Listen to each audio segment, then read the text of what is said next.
All right, ladies and gentlemen, we hear so much about big government and how it favors special interests. And now that's all been put into a brand new book, as we're joined by Jay Koss, staff writer for the Weekly Standard. His new book, A Republic No More, Big Government and the Rise of American Political Corruption. He also has a great new piece out, The Democrats Should Be Worried. But welcome, Jay. Thank you for having me. Good to see you. It's a pleasure. I go hold up the book right here, if we could get a shot of that. And so what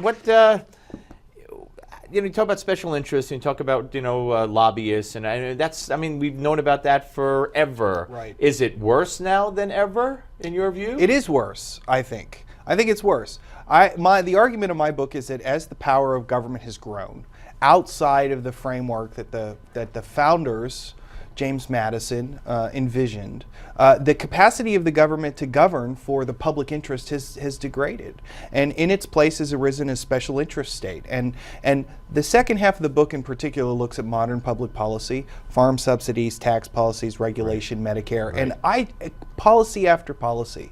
The closer you look, the worse it looks. All right. Now, you also talk about corporations and, right. and loopholes, as you put them, for corporations. Although they may be bigger, can any tax break, because these are all legal, can any tax exemption, whether it's a mortgage exemption for the average family or gifting your children as the Obamas have done it, can't they all be called loopholes? I mean, isn't an exemption a loophole? Absolutely. Yeah, you can call those loopholes. Yeah, and I think everyone should be evaluated on their merits. And the studies that I've seen suggest there's about $40 billion worth of loopholes that are properly called corporate welfare, and doesn't do a lot to stimulate the economy as a whole. Those would be different. That's on the corporate side of the tax. Right, code, I understand that. Yeah, but so much, because we have the highest corporate rate tax in the world. We do. So if we were to close those loopholes on top of it, in a climate where, notwithstanding the media analysis to the contrary, we're suffering right. in a jobs market. Right. That can't be a good thing. No, it's not. In fact, the problem with the code, as I see it, is that the code is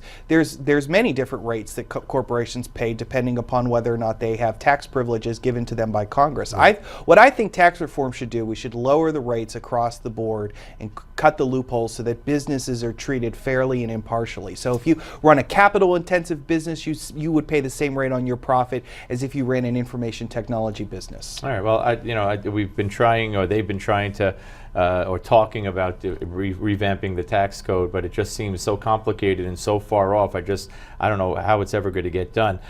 You talk about Fannie Mae and Freddie and a direct connection between the politicians who were bought off legally, though you use the term bought off, were responsible for the collapse. I go back to that collapse to Andrew Cuomo, the then HUD secretary, who announced a bank settlement with a Texas bank for $2 billion.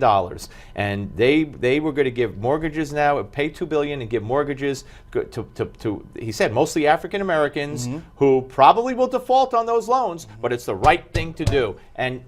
And then you could trace it right on through, and that's another thing that led to the housing crisis. Absolutely, it is. There was a bipartisan sort of push for affordable housing. And Bush too. Absolutely. Bush and Clinton, absolutely. And Fannie Mae and Freddie Mac were at the center of that. And one of the problems with those two mortgage giants is that they basically got a bounty from the federal government because they had public charters, and that the Congressional Budget Office at one point estimated to be worth billions of dollars. And they plowed a portion of that federal subsidy back into the political process to keep prying eyes away from them. Right. And that speaks to the problems that you address in your book, Republic No More.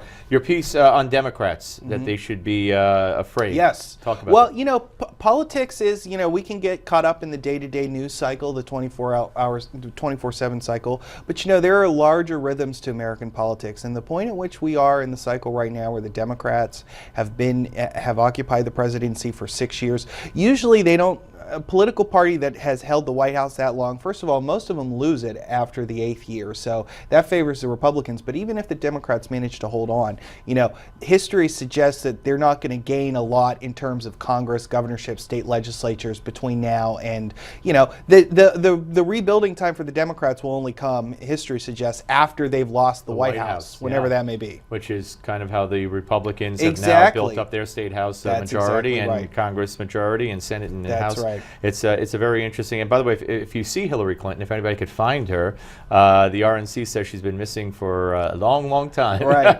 Right.